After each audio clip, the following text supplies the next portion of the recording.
Kariz qaynonam bilan tinch, sokin, asablarimiz yoyiladi deb toqqa chiqib ketgandik, lekin Ramyonni xom sanabmiz. Tog'ni uchidagi mehmonxonaga kelgandik, lekin afsuski, даже biz yashaydigan mahallani odamiga qaraganda bu yerda odamlar juda ham ko'p ekan. Bu mehmonxonani oshxonalari u yoqda tursin, даже liftiga ham odam ko'pligidan chiqa olmadik. Va yana kechki tomon shunaqa katta maydonchada har xil qo'shiqchilar kelib qo'shiq aytib ketishar ekan. Lekin bu Kariz qo'shiqchilarni nafaqat hayotda, balki televizorda ham ko'rmaganman. Xullas, ozgina tomosha qildik, o'tirdik, turdik, sakradik, o'ynadik, oxiri xonamizga kirib ketdik.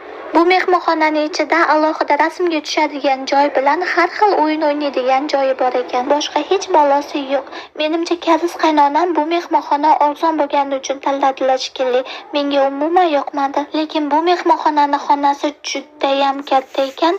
Bizni uyga qaraganda ikki baravar kelsa kerak. Ataylab 20 oylik o'g'limni o'ylab uxlaydigan divani yo'q xonani tanladik. Chunki 20 oylik o'g'lim dumalab uxlaganligi uchun divandan tushib ketishi mumkin. Xullas, Kariz qaynonam bilan joyimizni tayyorlab, tishlarimizni yuvib, bugungi kunimizni tugatdik.